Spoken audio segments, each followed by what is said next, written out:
All right, Joy, you ready? Okay. All right, I'm gonna put you on the spot here a little Okay, go ahead. bit. So, you and I were talking a little bit earlier today, about um, even your concerns about being on a video and being on this call, and um, you're really sharing with me how you really want to support me and kind of bring out these teachings that you and I have been engaged with these invisible powers underneath the human experience, and you really wanted to support me, and I really appreciate that. I really appreciate you being here, and I think there's really value if we can just kind of be in a conversation and maybe just let people see how normal the principles are, and how they're always kind of working, you know, and you had shared before we started recording here today about a friend of yours, you know, and maybe you could just tell us, you know, how your friend sees the world, if you might share that with us. Well, I have a lot of friends. I've had friends over the years, and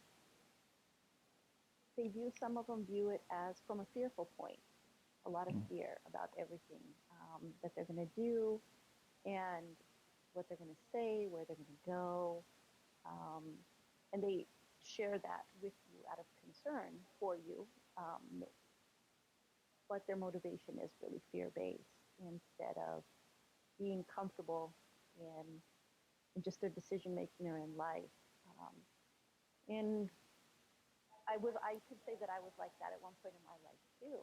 That from you want to share concern for somebody, but you're actually saying stuff to them out of fear instead of out of a true sense of your own well-being that is going to give them information or that's really reflecting who you are and how you feel about them and how you feel about the friendship. So you're saying things like, "Oh, don't do that. Something bad might happen to you." Um, but you're really coming from a fear-based place instead of a true loving feeling for them. Yeah, yeah, yeah. So, how I would kind of maybe summarize that is that your friend is just the world's occurring for her as kind of a scary place. Yes, You know, the world is occurring for her as there's a right way to do something and there's a wrong way to do something. You know, that's a good and point. and if you do it wrong, boy, you're really at risk. Something really bad could happen to you. So the world Mm-hmm. is occurring for her like really black and white is kind of what I'm hearing. Right. Hmm. Any thoughts on that? That that sounds about right. Yes, that Yeah, sounds about yeah, right. yeah. And yeah, I could see that in my life at one point too. That I had that same kind of pattern of thinking. Mm-hmm. Of seeing things really black and white. Hmm. Yes. Hmm. Got it, got it. And one of the things you had shared with me personally before we started recording is that kind of seeing how the world's occurring for your friend, it also kind of gives you perspective, and you've had the insight that you see the world really different than she does. You know, Yes. now Yes. what's really fascinating is that best I can tell, I woke up this morning and I had thoughts. You know, as a human being, we all think. And I'd bet money that I had my thoughts were probably not the same thoughts you had this morning, and probably not the same thoughts your friends had this morning. And Right. so the really interesting thing, and kind of like, well, duh, is that every morning we're all waking up, you know, in our own separate realities with um, uh, thoughts, and those thoughts are really powerful in that the world starts to occur for me from that state of mind, for lack of a better word. In fact, that's Mm-hmm. probably a really good way to wrap it up. It's like um, the thoughts that I have in the morning. are going to have a real impact on my state of mind and how the world occurs for me. And the same is true for you when you wake up in the morning, that you have a series of thoughts, and thinking that are uniquely yours. Nobody else, I guarantee, or I bet money on it, has the same thoughts and thinking. And so the world's going to occur for you very unique to you based on those thoughts, Yes. and your friend as well. And so if we just get a glimpse or insight into that, you know, um, for me, and I think you may have shared this earlier, is that it gives me a greater sense of compassion. Yes.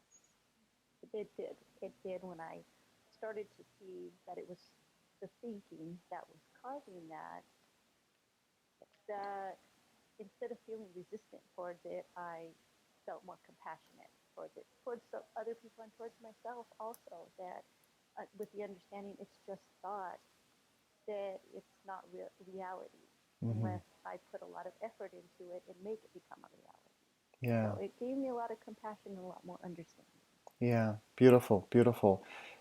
And that's what happened to me as well, is that I started to notice that I have I'm a thinker as well, you know.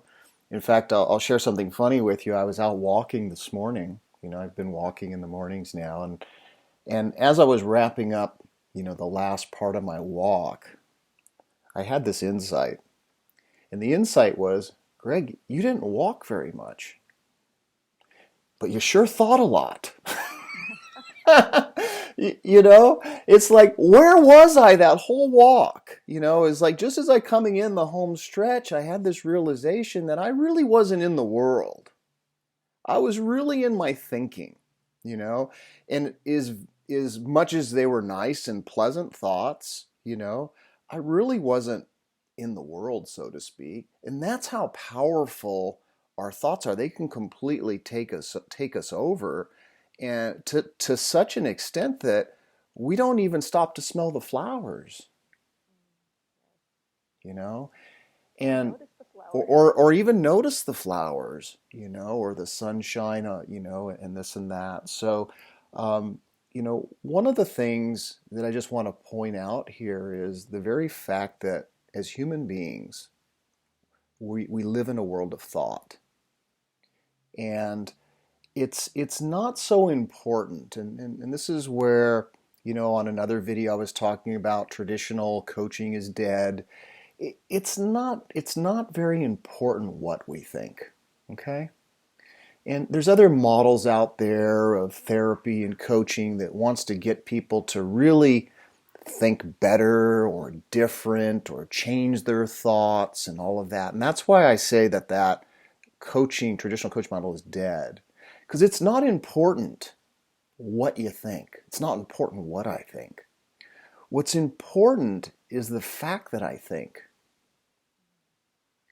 And that might sound really strange to somebody just listening or hearing it for the first time. When I first heard that, I thought it was really clever, you know. But it took me a while till I really got the power of it. It really doesn't matter what I think. And the more I can come back to that, I get less interested in the content of my mind and more curious about the very fact and the very nature that I'm a thinker, that there's thought, and that it's endless and it's constant, you know. And that's really, really fascinating to me. Now, the way I see it is most people um, are um, being caught up in their thoughts, okay? And I'll even go one step further, is that their thoughts actually have them, okay? Yes, I understand that. Yeah. And their thoughts have them, and they're reacting and acting on those thoughts as if they're real, you know? So, one of the things is when we start to uh, pull back, if you will, from getting involved in the content of our thinking and look in the direction of where those thoughts are coming from, like the source of those, okay? That there's something really powerful and really rich about all of that. And the way I've been starting to share it with people, Joy, is like from time to time I have thoughts that I wish I didn't have. Okay? And I liken those thoughts to just kind of rusty water or muddied water. Okay? And what I mean by that is, I had this insight in that I think I was a child, and we had a plumber come to the house and repair a water heater or something like that. I don't remember exactly what it was, but I do remember when the repairman left and I went to go take a bath or a shower, I was really appalled and grossed out by what was coming out of the faucet, Yeah. right? It was like, holy smokes, like I wouldn't want to drink that water and I certainly wouldn't want to bathe in it, okay? But if I got all worked up, or as if my parents got all worked up and said, "Well, it's not working right," it's like the plumber, based on their understanding of plumbing, says, "Well, just let the water run," right? Right. If you let the water run, it'll clear. The pipes will clear. That'll all clear. It goes down the drain, and then what you have is you have pure water. Okay, so what happens is we're all subject to having our water heaters change from time to time. Okay, this is metaphorically, okay, or something, Good metaphor. right? And that what happens is the content that's coming, the stream of water, or the stream of thoughts, can get muddied or rusty or kind of gross, really. Okay, but if we don't buy into that, we don't react to it, and we have an insight and we know the nature of thought, okay? And we just know that if I don't get all worked up in that there's fresh new thoughts, fresh new thinking, fresh ideas right behind it. Okay? Now, for me and the clients I'm working with, they're starting to catch themselves in this muddied thinking, okay? And they're not getting overly concerned with it. They realize that's part of the human condition.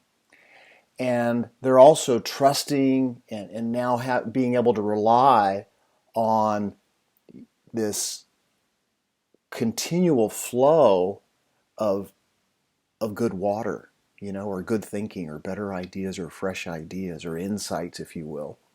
So, yeah. So they're not calling a plumber for every little muddy spot anymore. Yeah, yeah, yeah.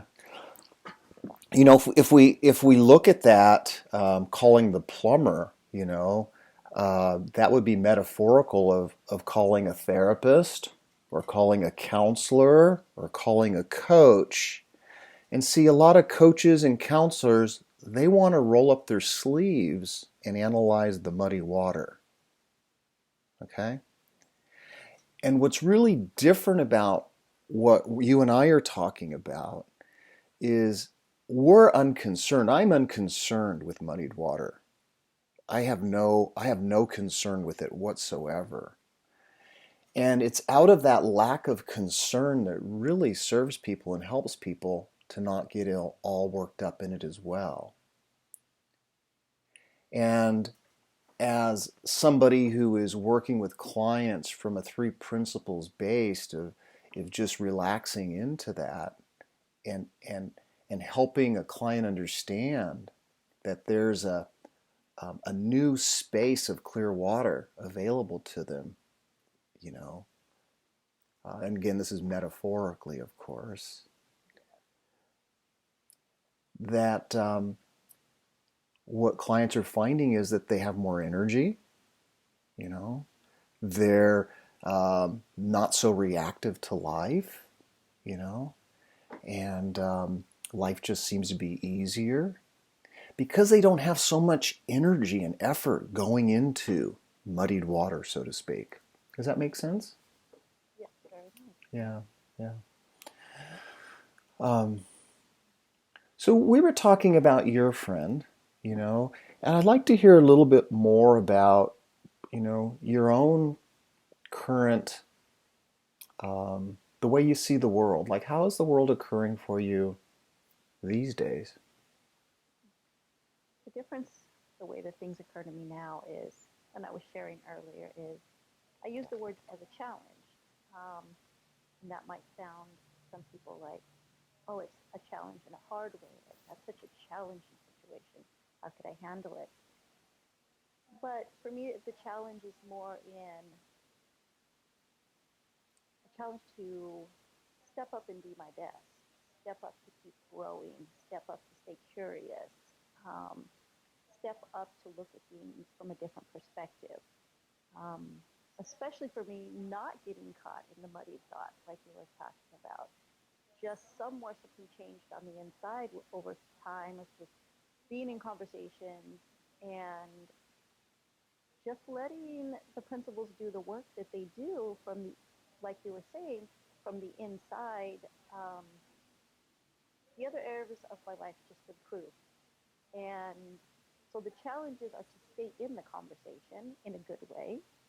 The challenges are to be present and take a broader look at the situation, especially at work, when I'm at work, when I'm working with employees, um, looking at the whole picture with them and seeing where the challenge is that I can be a better leader for them. I can explain things in a way that they're going to understand better. Um, so I use the word challenge, but in a positive way. Mm-hmm. Mm-hmm. Okay. Okay. I see it. I'm seeing it a little bit different, and so that's part of this conversation, and if we understand even challenge as a thought, Mm-hmm. you know, Yes. and the way I see it is challenge as a thought, and even though it sounds like a better thought, than kind of a hard challenge, but nonetheless, it's still kind of a, a challenge to better oneself and all of that. And my understanding of the principles is like who we are, okay, is innate well being. Mm. Who we are is perfect, you know. Who we are is joy, so who we are is a leader, whatever you want to fill in the blank. And these are all words just kind of pointing back to that origin, you know. And so the world's occurring for you, and it sounds really good. We live in a world that goes, wow, that sounds great. That sounds like a really positive attitude. That sounds like, what a great, it sounds like a quality of the wonderful person that you'd want to be around, It sounds really good on, on paper, you know. Yeah. What are you seeing right now as yeah, I'm getting what you're saying. Yes. yeah. Because when I'm verbalizing it, Mm-hmm. it comes across what you're saying. Mm. And what clicked more when you were saying it for me was it's no effort is going into doing those things, Mm. but searching for words to describe so that I can help somebody else understand because I don't really find like an adequate wording for I just go and it happens. Yeah, You know, I perfect, just perfect, perfect, perfect. yeah. Yeah. So that going with it happens. Okay. Uh, Best I can tell is the principles at work that are really occurring from a groundedness, or a groundedness or some sort of understanding of the principles. And it's that understanding, that groundedness, before I say anything, okay, that that really impacts people. What did you just see? What did you just hear? I yes, it's it's that right there, and I always struggle with articulating it. Hmm. Um, I find that a constant that I don't have wording to articulate it. So if somebody asks me directly, it's like, gosh, I don't know. It's this cool thing that just happens, and when it's here, it's on the inside of you, and when you show up or find yourself in a situation, maybe even what would be a difficult situation, you just handle it. Just you are able to handle it with ease. Um, and not really that you forethought how to do it or steps to do it. It just kind of flows naturally. And I've been in a constant state of I don't know how to articulate it well. It's Mm. just and it shows up when you need it. Mm. Hmm. Yeah, beautiful, beautiful. Yeah, I think when we get, at least for me, when I start really kind of getting into my head about how to articulate it, somehow that takes me out of it, you know, Yes, right? right. And Yeah. and your language, I think really, I think your language is very, very good, and it's pointing to it. It's like when you're in your own grounding about what you know to be true about the principles, and for many people, I know myself included, that groundedness, what comes with it is just a deeper feeling, and that deeper feeling, best I can label it, is just an overall sense of well-being. I call it like I feel like in my belly it's a hot cup of cocoa in front of a fire. It's like, again, just words pointing to it, but when I'm in that groundedness, when I'm in that deeper feeling, um, things just kind of flow. I end up knowing what to say, you know, when it's appropriate. I actually feel like that's what's occurring right now, Yeah, but well, we've between been talking us. for a little while. I come out of my head. When we first started this, I did feel more in my head, something new, different, not really. But as I've let that go as we've been talking and just kind of like eased into like, well, it's just a conversation. We're just talking like Hmm. regular, Yeah, you know, yeah. and it just then it starts to happen, and it's just like magic. It starts to happen. Yeah, yeah. It starts to happen when we're not trying to make things happen. Mm, yes.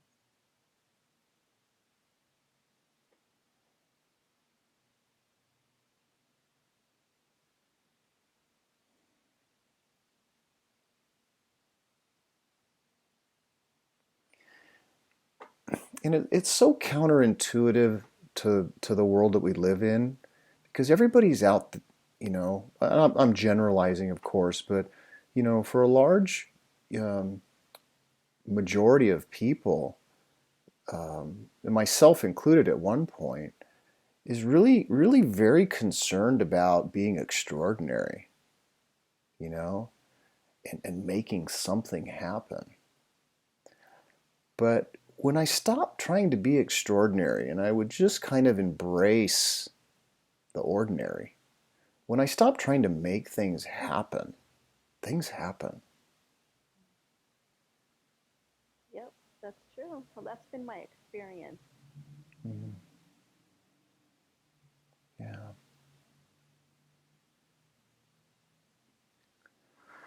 Mm, there's an ease. There's more of an ease Hmm. of, and things show up, and insights come, and you don't. And for myself, like I don't feel a second guessing of in that surrounding that Hmm. because it feels very genuine that it's coming from, like you're saying, our true self. You know, our true self is joyful Hmm. and happy, and there's not for myself. There's not that wondering or and then you don't want to go to I don't want to go to that area of like I really probably should have done it this way or I should have checked with this and this and this and this and this and this person. You you really are operating from your own well-being, and it actually has been taking me and seems to take other people in a direction that gives them a lot of peace of mind and a lot of relaxation around life in general. Mm-hmm. Got it. Got it. Thank you. So, what do you make of the fact that you're dropping into a different place right now? What do you make of that? Um, I got out of my head. Yeah. Okay. Yeah, I really got out of my head. Mm-hmm. I was there, Yeah. and Did you try to get out of your head? no, I didn't at all. Mm-hmm. I Mm-hmm. actually was like, this is where I'm at right now. Yeah. This is Yeah. this is just how I feel at the moment, and Mm. I can't remember really actually any like specific thoughts I was having. I know there was a lot coming fast and furious, um, but I just kept letting them go without holding on to any specific one. And I feel the difference. I feel more ease in my body. I feel relaxed. Mm-hmm. Um, and yeah, Yeah, I heard it. I heard it in your voice, and yeah, I and feel I like, feel it. yeah. Mm-hmm. Mm-hmm. Mm-hmm. The way I see it, the way I see it is by being in a conversation. Okay, and we really even haven't talked about what the principles are specifically, and I want to point that out is that we don't have to. You know, in fact, the less we can talk about what the three principles are, but we just start pointing to it in a dialogue, okay, that it actually brings it forth in an individual. All right. So it's not what I really bringing up. It's not an intellectual understanding. And for anybody watching this, I want people to really get the fact that you and I are having just a normal conversation. Okay, Yes. a very normal conversation. But we're also looking in the direction of these principles as we talk, and just noticing how they're naturally occurring. Okay, like we had a conversation about you and your friend. Okay, and that conversation pointed to the nature of thought. Okay, and the funny thing is when you shine a flashlight onto the very nature of what is behind the human experience, it tends to slow down. It's kind of like um, I would say shining a flashlight on, creatures in the dark, so to speak. You The know, monster under the bed that's not yeah, really there when you put the light yeah, on. yeah. Or like, the analogy be walking out into the jungle where, you hear all the animals are there and, human walks out there and then everything's quiet, you know? And so that's what happens when we just have an ordinary conversation, uh, ordinary, I would call transformational conversation, of just pointing to what exists, okay, within the human experience. And that in it, on its own can start to slow down the mind.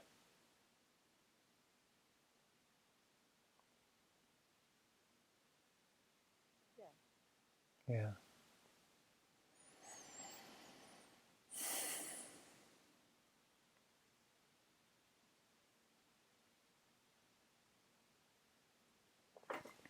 I'll share kind of a new metaphor, something I was playing with. Came up in a coaching session with a client, and it's kind of parallel to the Muddied Water one, in that, you know, I live here in North County in San Diego, and if you want to go over into Lucadia, you know, and you drop down, sometimes you're going to enter a railroad crossing, you know? And if you're in a hurry, or if you don't like railroads, or if you're in a bad mood, it can probably be really frustrating for somebody, just depending on whatever mood they're in. But I liken the I liken the train tracks and the train cars to thoughts. That the car has a certain, or the train has a certain amount of cars. It's gonna they're gonna get through when they get through. All right. And for example, let's just say there's 20 cars on that train. All right. If I just don't get too wrapped up into my thinking, you know, about how long is this thing going to go on, or where I have to be, or why do they put a railroad track here, or whatever it is, that's how people think. Is if I can just be there, the train will pass. But what most of us do is we start adding cars to the train. Okay? When we start to think about the original thought, we actually add another 20 cars, and then another 40 cars, and then another 80 cars. And so now what's happened is I'm just moving through life. And part of life is really normal to have things that kind of slow us down.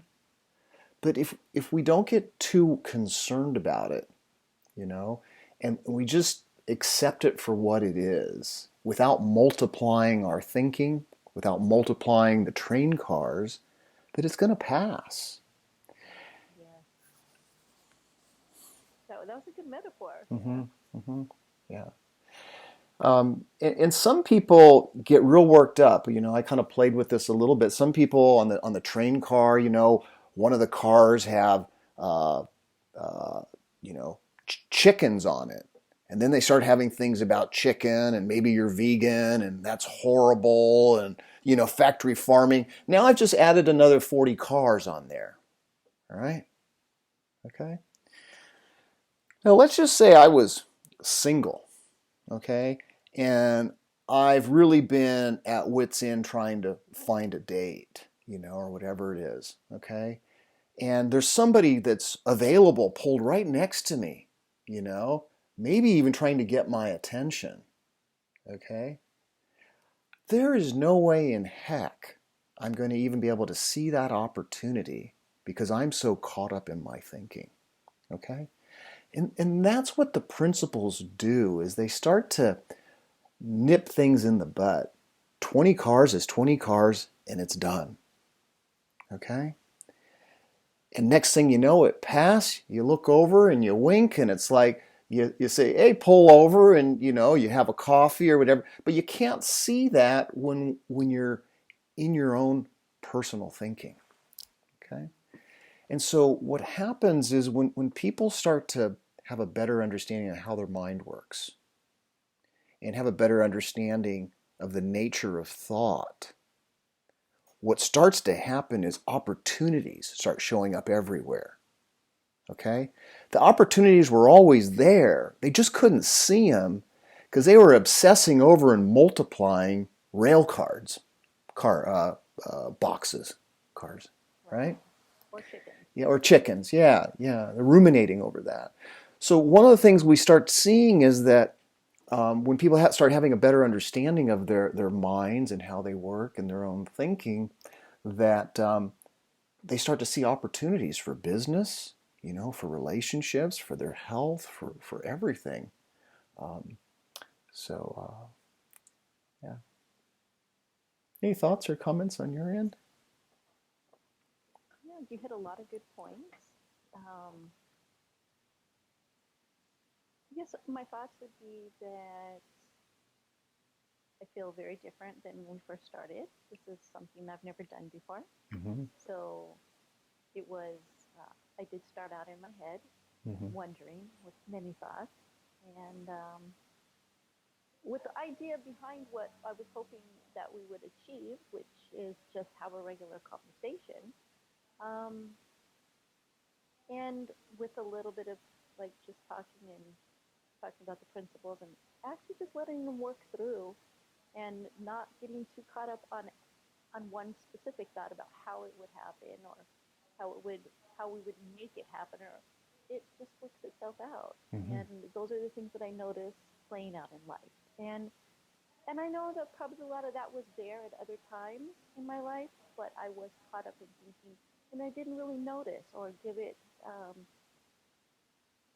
speak to it to myself and say, and pay attention to the opportunities that were there or the times that it did happen because I'm stuck in thinking like I needed to do something different instead of being right there and being present.